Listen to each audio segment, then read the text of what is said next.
முருக பெருமானுக்கு வணக்கம். மதுரைக்கு வணக்கம். மதுரை மக்களுக்கு வணக்கம். முருக பக்த மாநாட்டை நடத்தும் இந்து முன்னணிக்கும் இந்து முன்னணியின் தலைவர் திரு காடேஸ்வர சுப்பிரமணியம் அவர்களுக்கும் வணக்கம். சஷ்டி கவசத்தை இசைத்த லட்சோப லட்சம் பேரில் இருக்கும் ஒவ்வொருவருக்கும் வணக்கம். மேடையில் உள்ள தலைவர்களுக்கும் எல்லாருக்கும் வணக்கம். மேடையில் இருந்த திரு வன்னிராஜன் அவர்களுக்கும் திரு பக்தன் அவர்களுக்கும் திரு அண்ணாமலை அவர்களுக்கும் திரு எல் முருகன் அவர்களுக்கும் திரு வானதி ஸ்ரீனிவாசன் அவர்களுக்கும்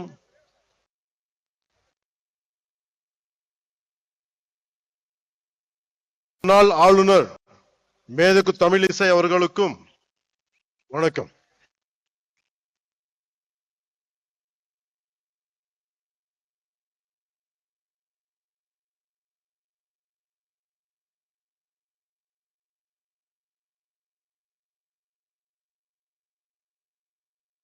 தமிழ்நாடு பிஜேபி தலைவர் திரு நயினார் நாகேந்திரன் சாதனை சேதார் நாகேந்திரன் என்று ஆகி போகிறார்.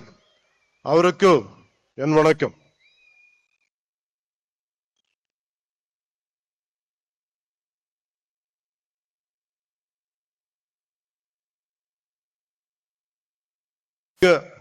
கூடியிருக்கும் சன்னியாசிகள், குருமார்கள், மதாதிபதிகள், ஜியர்கள் அனைவரையும் எவது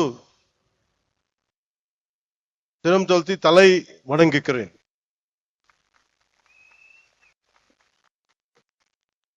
என்னை மதுரைக்கு வரவழைத்தது முருகன். அந்த வெற்றிவேல் முருகனுக்கு என்னை வளர்த்தது முருகன். அந்த வீரவேல் முருகனுக்கு எனக்கு துணிச்சல் தந்தது முருகன். அந்த சுரவேல் முருகனுக்கு, மதுரைக்கும் முருகனுக்கும் நெருக்கம் அதிகம். முருகனின் முதல் அறுபடை வீடும் கடைசி அறுபடை வீடும் மதுரையில் தான் உள்ளன. மதுரை என்பது மீனாட்சி அம்மன் பட்டினம். மீனாட்சி அம்மன் தாய் பார்வதியின் அம்சம். எனவே முருகனின் தாயாரும் மதுரையில் தான் உள்ளார். முருகனின் தந்தை சிவபெருமான் முதல் சங்கத்துக்கு தலைமை ஏற்று மதுரையில் தான் இருந்தார். எனவே இந்த மதுரையில் தாயமே இருக்கிறார், தந்தியும் இருக்கிறார், மகனும் இருக்கிறார். அப்படின்னா மதுரை மக்கள் எத்தனை புண்ணியம் பண்ணி இருக்க வேண்டும். அந்த புண்ணியத்தின் விளைவாக பசும்பொன் முத்துராமலிங்க தேவர் அவதரித்தார். தென் தமிழ்நாட்டின் மாபெரும் தலைவர் பசும்பொன் முத்துராமலிங்க தேவர் முருகனின் அவதாரமாக கருதப்படுகிறார். அவர் சிலைக்கு அருகே மயிலும் வைக்கப்பட்ட உள்ளது. தேவர் மூலம் மனித உருவில் முருகன் வாழ்ந்தார். அந்த பசும்பொன் முத்துராமலிங்க தேவரை தாழ் பணிந்து வணங்குகிறேன்.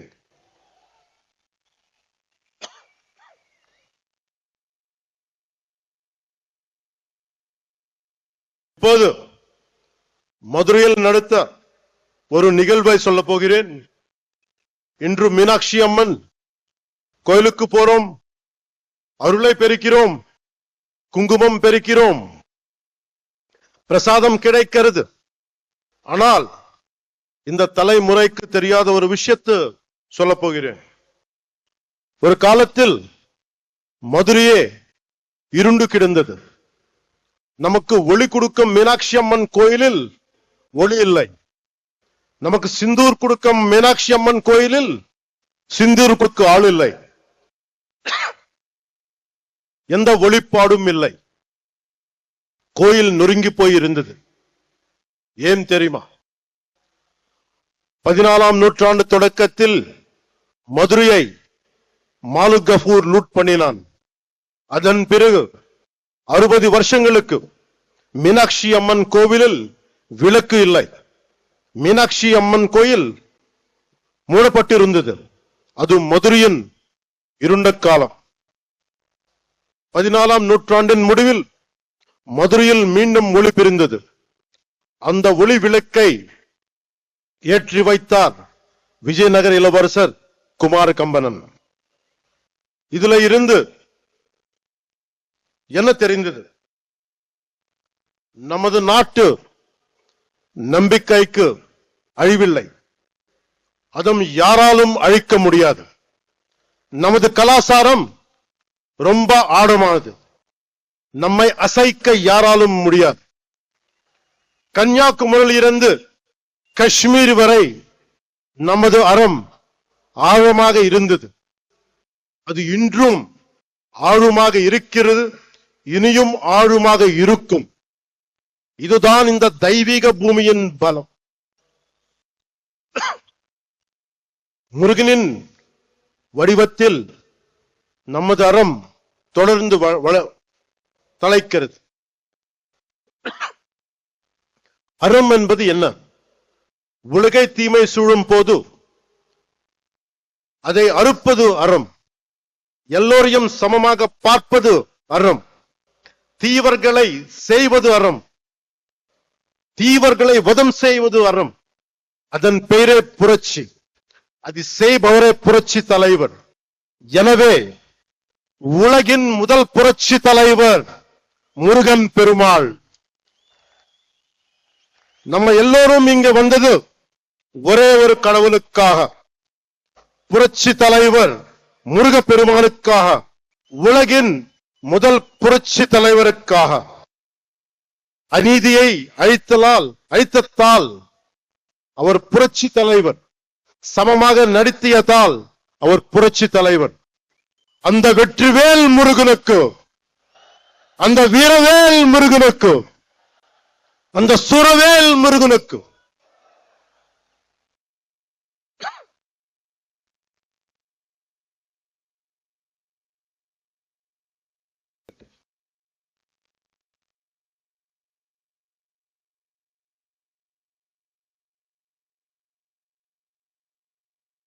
கட்சி தலைவர் கேட்கிறார், முருகன் மாநாட்டும் ஏன் தமிழ்நாட்டில் நடத்துகிறீர்கள்? யூபியில் குஜராத்தில் நடத்த வேண்டியதுதானே என்று கேட்கிறார். இதன் மூலம் பிரிவினை செய்ய பார்க்கிறார்.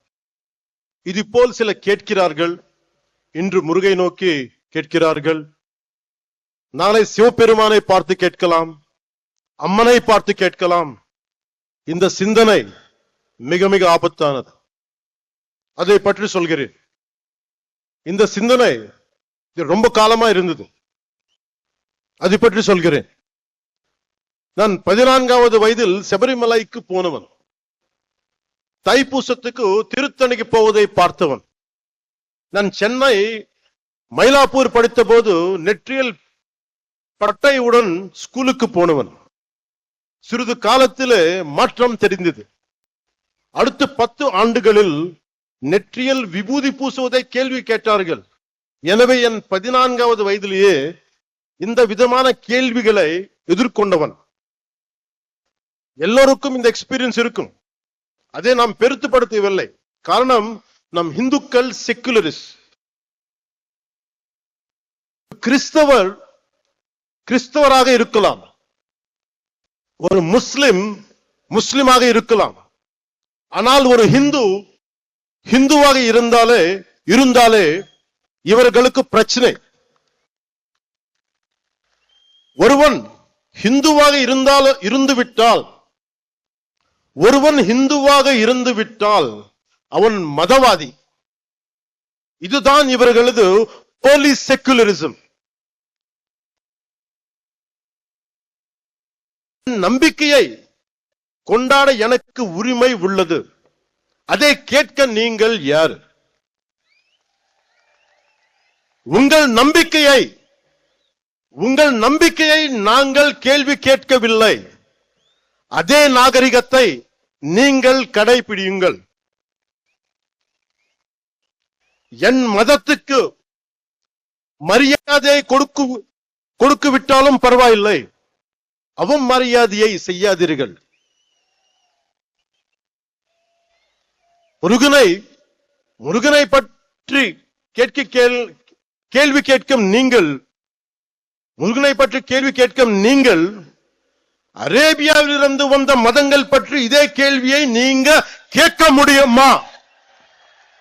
அதற்கான துணிச்சல் உங்களுக்கு உண்டா?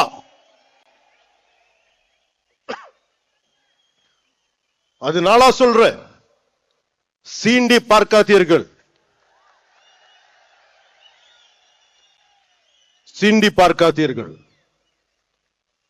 சாது மிரண்டால் காடு கொள்ளாது.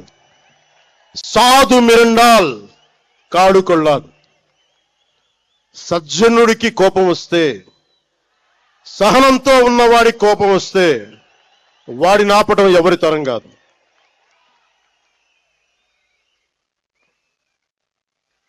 முருகன் தமிழ் கடவுள். ஆனால் அவர் எல்லா இடத்திலும் பறந்து இருக்கிறார். வட இந்தியாவில் கார்த்திகேயராக, ஆந்திராவிலும் கர்நாடகத்திலும் சுப்பிரமணியராக, தமிழ்நாட்டில் முருகராக இருக்கிறார். முருகப்பெருமான் உலகம் முழுதும் பறந்து இருந்தாலும் அவரது பாதம் தமிழ்நாட்டில் ஊன்றி இருக்கிறது. எனவே அவரது மண்ணை வணங்குகிறேன். அதனால்தான் முருகப்பெருமானுக்கு மதுரையில் மாநாடு நடக்கிறது.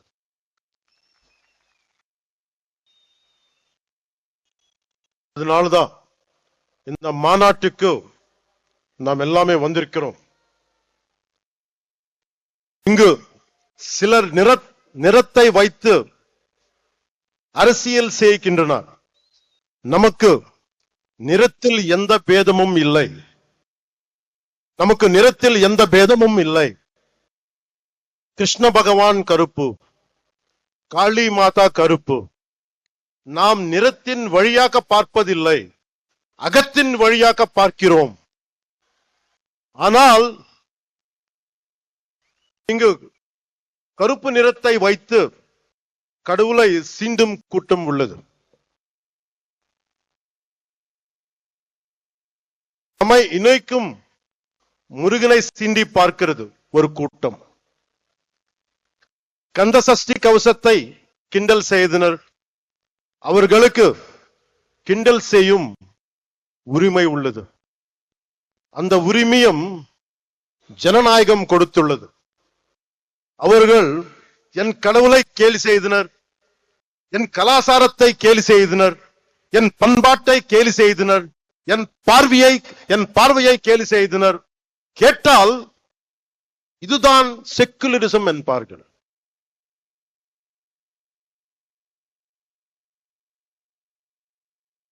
மற்றவர்கள் நம்பிக்கையை கொச்சைப்படுத்த அவர்கள் யார்? முருகனை கேள்வி கேட்க அவர்கள் யார்?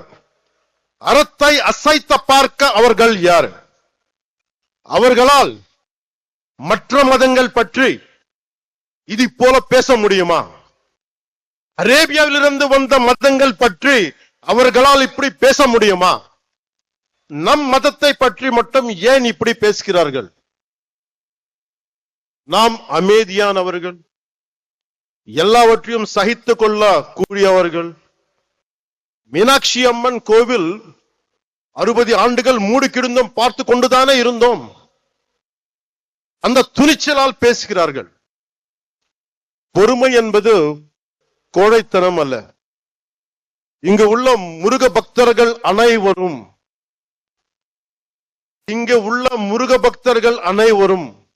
ஒரு பார்வை பார்த்தாலே போதும். ஒரு பார்வை.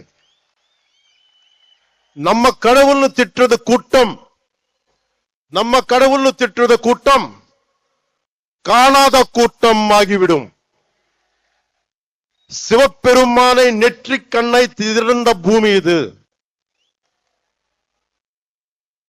இன்று இந்த கூட்டம் வரும், நாளை இன்னொரு கூட்டம் வரும். எத்தனை நாள் பொறுப்பது? முருகனை பற்றி இழிவாக சொன்னால் உங்கள் இதயம் நொறுங்க வேண்டாமா? நீங்கள் துடிக்க வேண்டாமா? பதற வேண்டாமா? நம்மை காப்பாற்றும் முருகனை நாம் காப்பாற்ற தேவையில்லை. ஆனால் நம்மை காப்பாற்றுவதற்கு கைமாறு செய்ய வேண்டாமா? நன்றியை காட்ட வேண்டாமா? நம்பிக்கையை சொல்ல வேண்டாமா? இந்த மாநாட்டிலேயே இப்போது ஒரு முடிவுக்கு வருவோம்.